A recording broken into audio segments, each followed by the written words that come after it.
Selamat pagi, jumpa lagi dalam program Yesus Yes Gereja No di Room Cek Kristen sebelah. Saya akan tetap membagikan opini, pemikiran saya, dan teman-teman bisa mendengarkan kembali rekaman ini. Yang pertama, keuangan gereja. Kalau kembali kepada awal pendirian atau perintisan gereja, gereja itu apa? Gereja itu persekutuan orang. Fokusnya kepada orang, ya. Fokusnya kepada bertumbuh di dalam Kristus, fokusnya mencintai sesama, ya, fokusnya membangun kehidupan berkomunitas yang saling, fokusnya melayani dunia. Bukan menjadi sama dengan dunia, ya, sama seperti syafaat ada di tengah-tengah, melayani Tuhan dan menyatakan keputusan atau menyatakan kehendak Allah bagi dunia. Nah, gereja persekutuan orang-orang percaya. Artinya gereja, esensi gereja tidak diletakkan pada alat musik. Diberkati puji Tuhan dengan yang adanya, dengan gitar, dengan hentakan kaki, ya, itu pun juga bisa, tepuk tangan, ya, bicara soal hati. Sama seperti sebuah lagu, ya, ketika tidak ada alat musik, ketika tidak ada apapun, ya, the heart of worship. Nah, kita sedang menyembah Tuhan atau sedang menyembah penyembahan itu sendiri. Kenapa saya buka dengan hal ini? Karena ketika perintis gereja, komunitas, orangnya terbatas, kita bisa menikmati dengan gitar. Tapi begitu sudah ditambahkan jumlah jemaat, ya, persoalan berikutnya adalah sudah tidak kedengaran lagi, ya, mulai nambah gitarnya mungkin jadi 2, tambah single keyboard, tambah speaker, lalu juga karena penuh tambah AC, ya, kipas angin yang dulunya kipas angin atau mungkin tidak ada sama sekali karena masih sejuk, ya, bisa di garasi, bisa di ruang tamu, lama-lama nambah, butuh tempat, butuh AC. Dan ketika makin jumlah makin banyak, butuh administrasi, butuh legalitas, butuh karyawan, atau istilahnya full timer. Nah, jadi akhirnya muncul biaya-biaya operasional, muncul biaya listrik, muncul biaya kasih makan, nah, ya, ini itu yang jadi cost-nya ada. Sementara mulai lagi nih kita berpikir soal pemasukan. Ya, siapa yang ditambahkan di dalam lingkungan itu? Siapa yang Tuhan tentukan? Siapa yang akhirnya bergabung? Ya, kalau persembahan lebih banyak, ya, kalau pengeluarannya lebih banyak, bagaimana? Tapi apakah kemudian fokusnya kepada uang? Apakah nanti fokusnya kepada bergeser kepada membalancekan pembukuan? Nah, di dalam keuangan selalu hanya berkaitan dengan 3 hal, pemasukan, pengelolaan, dan pengeluaran. Nah, kembali kepada panggilan si perintisnya tadi. Dan bagaimana situasi keuangan, bagaimana juga perjalanan imannya dengan Tuhan. Lalu apakah si perintis atau gembala tersebut bekerja? Dari mana pemasukannya? Dari mana penghidupannya? Ya, ada 2 hal, penghidupan pribadi dan keluarganya atau juga keuangan gereja itu sendiri. Apakah pendetanya sendiri juga hidup dari persembahan jemaat atau tidak? Atau dia bekerja seperti Paulus bekerja, ya, dengan tenda. Nah, keuangan gereja juga berkaitan dengan pengeluaran, fokusnya kemana, habisnya kemana, berapa persen. Saya pernah mengenal sosok pendeta yang dimana dia keluar untuk kehidupannya misalkan 1 juta, maka dia punya prinsip 2 juta untuk pelayanan atau untuk orang lain. Lalu dia hidup sederhana. Dia bisa berkata cukup. Ya, lalu membeasiswai orang. Ya. Membangun anak-anak dengan sekolah, PAUD, ya, klinik, rumah sakit. Ya mungkin tidak kapasitas besar, katakanlah klinik. Di Alkitab ada beberapa hal yang menjadi concern saya. Yang pertama ketika Abraham mengutus budak atau mengutus anak buah atau mengutus pasukannya dari rumahnya untuk membebaskan Lot, dicatatkan mereka yang lahir di rumah, ya yang terlatih gitu ya. Jadi mereka yang lahir di rumah, jadi keluarga, gereja itu keluarga, lalu ada pelatihan, ada melatih.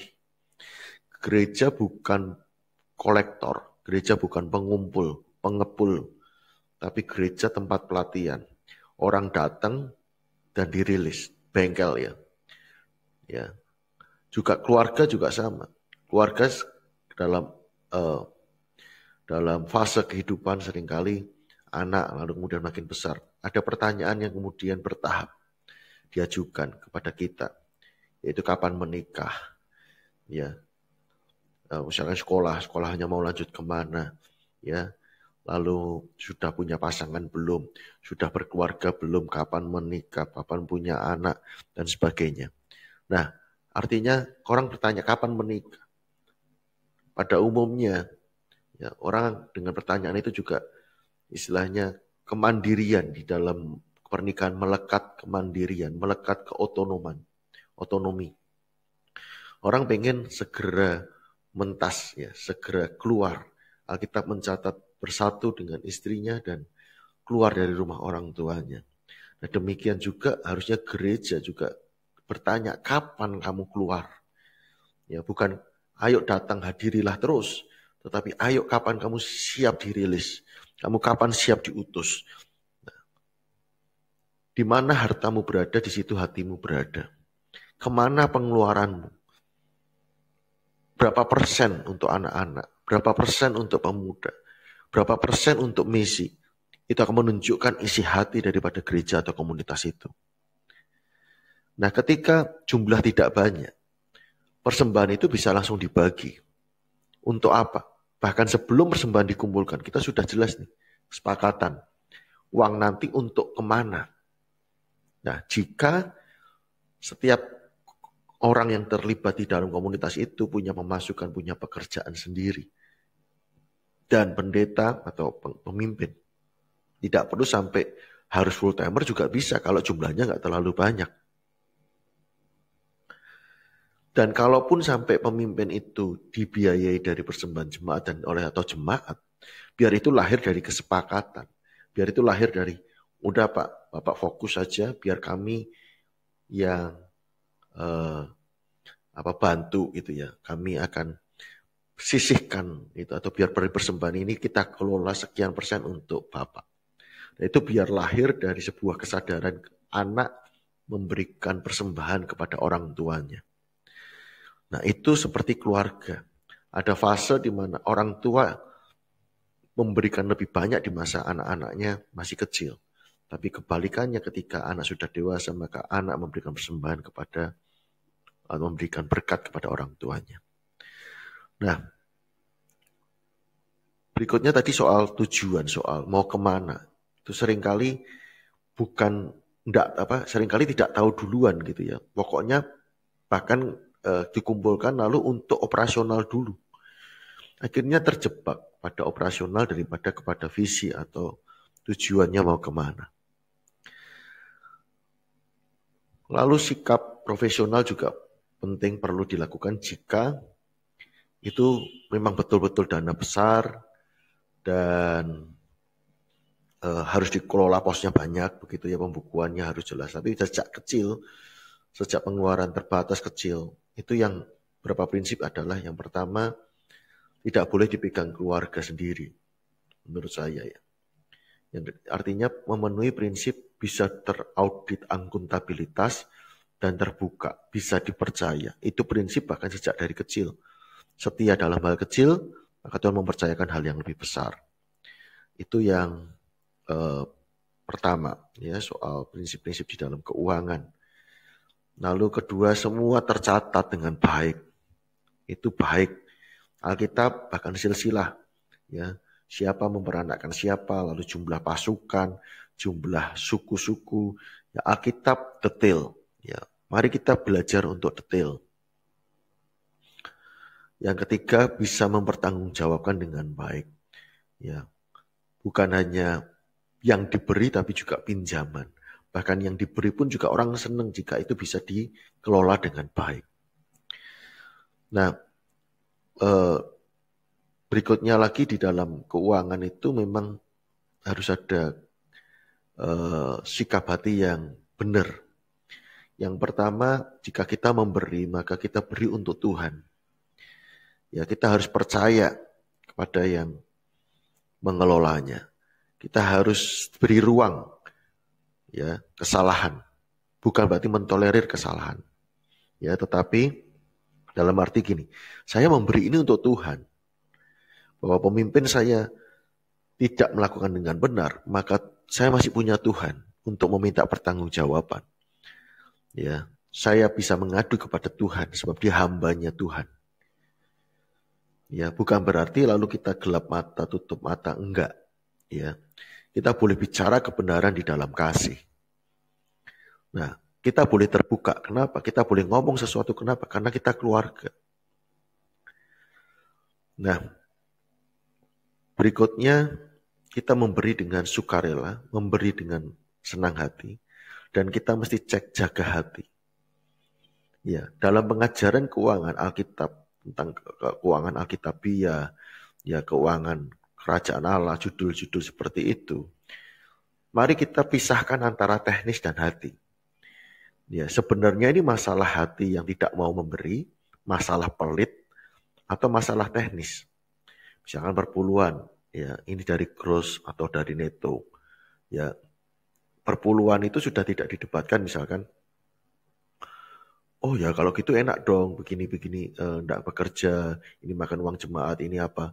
Sebentar, kita sedang bicara soal kita taat dengan kebenaran firman Tuhan dulu atau tidak. Urusan teknisnya kita bicarakan kemudian. Ya, kelola untuk apa perpuluhan misalkan. Atau kita menyoroti ini bicara soal pengelolaannya. Tetapi 10% jika itu Tuhan minta lebih bagaimana? Kalau Tuhan bukan hanya soal ini benar salah ya, tetapi bagaimana keintiman kita dengan Tuhan. Ketika Tuhan kita merasa bahwa Tuhan pengen kita lebih dari 10%.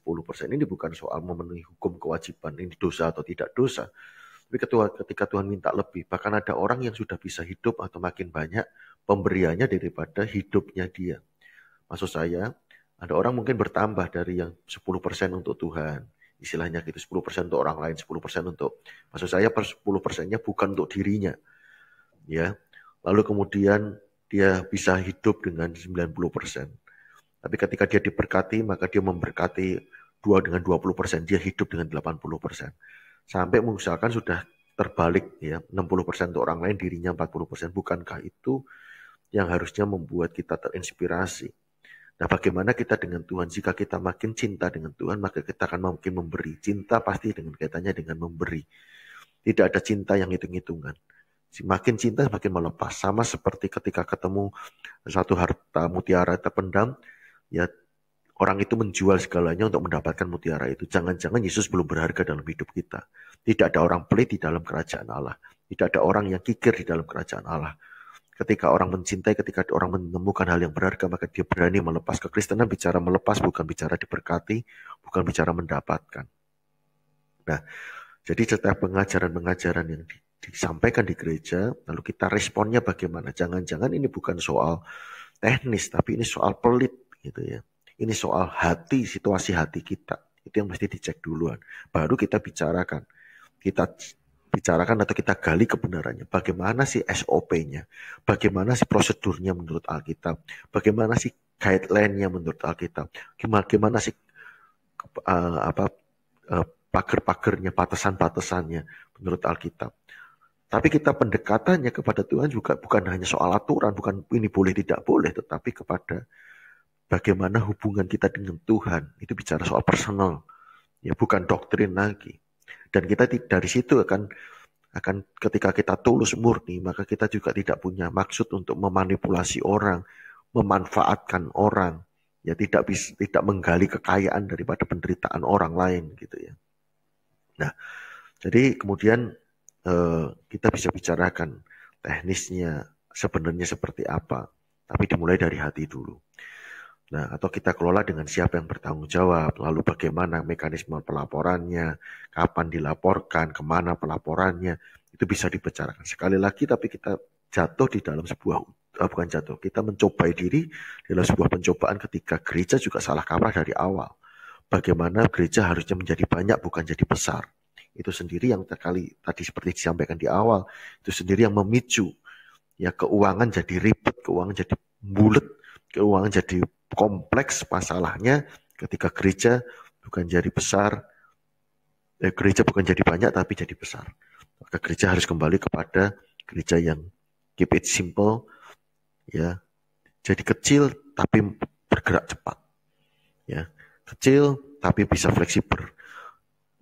Kecil karena dia bisa menusuk, ya, dia bisa masuk di dalam pertahanan lawan, ya. Karena kecil, ya, dia bisa. Yang penting itu bagaimana multiplikasi. COVID ini mengajarkan kecil tapi cepat multiplikasinya, cepat penyebarannya. Bagaimana gereja harusnya menjadi seperti COVID ini, kecil, ya, tapi ditakuti. Kenapa? Karena proses penyebarannya. Tidak harus selalu yang besar menyangkutkan, tapi kecil, tapi bisa multiplikasi lebih cepat. Nah, keuangan gereja tentu ada banyak fenomena-fenomena, ya, dan banyak kasus-kasus terjadi juga, ya, pengajaran-pengajaran belum lagi soal berbuah sulung, ya, apakah itu benar, ya, menurut Alkitab dan bagaimana mekanismenya atau seperti apa atau masih adakah atau tidak. Nah, itu kita bisa diskusikan, tapi kembali kepada ketulusan hati, kemurnian hati, dan kita sepakat dulu bahwa siapa Yesus bagi kita, siapa Yesus bagi hidup kita. Baru kita bicara teknis, karena kalau kesadaran mindsetnya itu harus sama dulu. Apa yang kita miliki itu bukan milik kita dulu. Kenapa kita sedih? Kenapa kita nggak rela? Karena merasa itu milikku. Itu sendiri yang menjadi dasar dulu. Kalau kita punya value yang sama, maka akan kita lebih jernih melihat teknis dari pengelolaan keuangan itu sendiri. Jadi, karena tadi saya buka dengan perintisan, ya, jadi saya simpulkan yang pertama, gereja mesti cek dulu apa arti eklesia, apa arti gereja. Ya, gereja tidak harus besar, gereja tetap kecil. Dan persoalannya muncul pengelolaan keuangan ketika membesar. Dan keuangan bicara pemasukan, pengelolaan dan pengeluaran. Nah, bicara pemasukan, cek lagi bagaimana pemasukan atau persembahan gereja untuk komunitas itu dan bagaimana kehidupan dari pemimpinnya. Nah, apakah pemimpin harus hidup dari persembahan jemaat saja atau sebenarnya pemimpin bisa hidup bahkan tanpa dari persembahan dari jemaat? Nah, paradigma di situ pun juga pasti dicek. Ya, sekali lagi, bisa saja pemimpin bisa dihidupi dari jemaat, bisa dihidupi dari persembahan, sama seperti sebuah keluarga, anak yang memberikan berkat kepada orang tuanya. Ada fasenya, ada waktunya, dan biar itu sepakatan lahir dari kesadaran.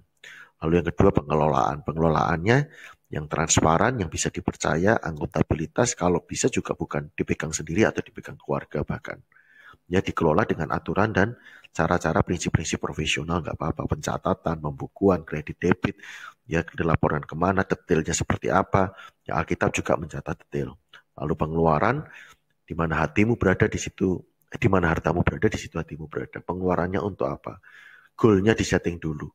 Ya, persentase pengeluaran keuangan gereja kemana itu menunjukkan di mana fokus dan konsentrasi daripada komunitas atau gereja itu. Nah, untuk pengeluaran tadi catatannya adalah yang penting cek dulu hati kita. Semakin itu Yesus berharga dalam hidup kita, maka tidak ada lagi orang pelit. Ya seperti orang menemukan mutiara harta terpendam di ladang, dia akan menjualkan segala sesuatu untuk mendapatkan yang berharga itu. Kita bisa diskusikan alkitabiahnya seperti apa, prosedurnya seperti apa, teknisnya seperti apa, perpuluhan buah sulung, persembahan khusus, perjanji iman, dan sebagainya. Tapi sebelum itu dibicarakan secara sudut pandang teologis, tapi ingat, kita hidup tidak bukan berdasarkan hukum saja, tapi hidup di dalam kasih karunia. Hidup dengan Tuhan itu bukan berdasar aturan, tapi relasi cinta. Nah, itu dulu yang menjadi nilai dan dasar yang sama, baru kita bicarakan soal teknisnya. Ya, silahkan Bapak Ibu jika ada yang ingin menanggapi atau komentar, silahkan kirimkan catatan atau juga kirimkan catatan atau pertanyaan, tanggapan, bisa japri atau lewat chat di sini. Nah, bisa hubungi saya juga lewat Instagram, Twitter, atau Facebook, atau WhatsApp. Makasih, Tuhan Yesus memberkati.